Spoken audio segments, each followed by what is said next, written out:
obviously, what an appropriate name. It just struck me yesterday what they're really trying to reinforce and make you understand is you don't need to look elsewhere for that stimulus or that catalyst in your life. It's in you, and that's what I've learned. You know, that's what they try and give you, the confidence and the means to discover within you.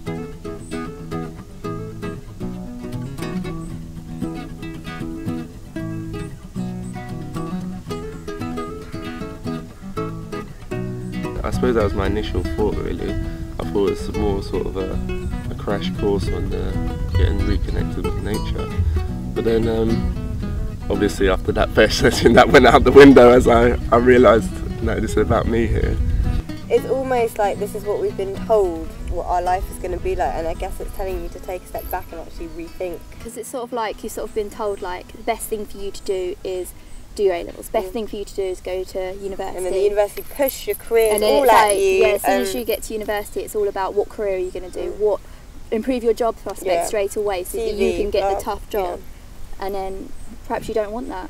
A couple of weeks ago I was imagining if I went down like investment banking route, like where I'd be in 10 years time, and I couldn't see anybody else in it. I could only see myself. Quite honestly. I don't want to die with regrets, really. That's one of my biggest fears in life, actually. Just the image of me just on my deathbed, just thinking, what if, why didn't I do that?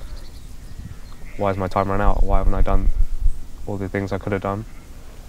I guess what I'm sort of really looking towards is because I didn't like the way that my life was going for, you know, most of this year.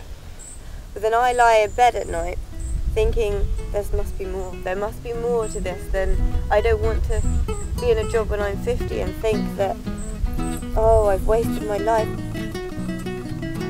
That's at the heart of our approach, is that we stand with people on a journey. It's not that I invite people on the program and say, you know, hey, this is what you need to learn, this is your learning journey. I'm myself on that journey, and everyone, all the facilitators are. And if there wouldn't be, then it wouldn't be authentic. And we can all learn from each other, and I'm not going to be telling you what to do with your life. You're the only one who knows the answer to that question. You're pushed to push yourself, I think. You're not just pushed. At the end of the day, you don't feel like someone else kind of, you only did it because someone else told you to. You feel like you did it because you wanted to. And I think that's quite special. First, we have to take responsibility and to say that, actually, this is down to me. Secondly, we have to become aware. And then that creates enormous potential and possibility. And in that place, we have choices we didn't know existed before.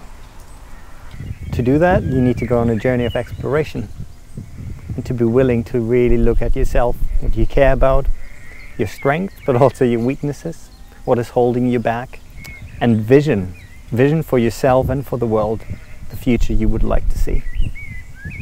I guess it's just wonderful how to come into such a non-judgmental, because everybody here is not judgmental at all. No.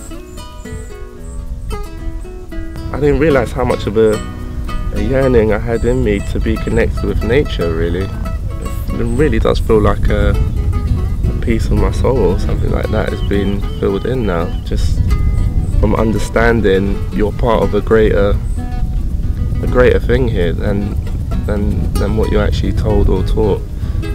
We need to become leaders, but not necessarily leaders for others, but leaders of ourselves. Leaders, as we define them, someone who's brave enough to act on what they know to be true, we consider to be a leader. Somebody who's brave enough to act on what they know to be true. I'd sometimes struggle to find the words. They didn't feel right, or they didn't feel like mine. They weren't mine to say. Whereas now, I've just got such a nice sort of waterfall feeling constantly over my brain, just into my mouth. It's quite interesting, you know, the space of just a few days. You know, my mindset back then is so totally different than how it is now. It's completely thrown everything wide open for me. You know, I really feel like I'm starting to take that first sort of step. And I think that's the main point of this programme. It's not to start your journey and then complete it by the Friday. It is just the first steps for the rest of your life, effectively. You know all the stuff that is happening in the world. And you know how the world could be and should be. And standing up for that belief and standing up for the belief of how it should be, that's really a challenge, an adventure. Catalyst provides this really important opportunity before looking at where am I going to aim myself in this world and how can I make the greatest impact? How can I use what I've got to best effect? That's our big question. All you have to do is to decide how you will use the time that you've been given. I love that. In other words, it's in your hands. And why is that important? Well, if you're in the game, you might as well play. You could sit on the sidelines, you could say what's the point, but what's the point of doing that? The game is on, you might as well play, and in my view, if you're going to play, you might as well play magnificently. And you can be the stimulus for others, and by leading by example and just acting upon your heart and what you really feel and think, can be a catalyst for others. And it just struck me what an appropriate name. You couldn't think of it any other way. It sums up what it's all about really so well.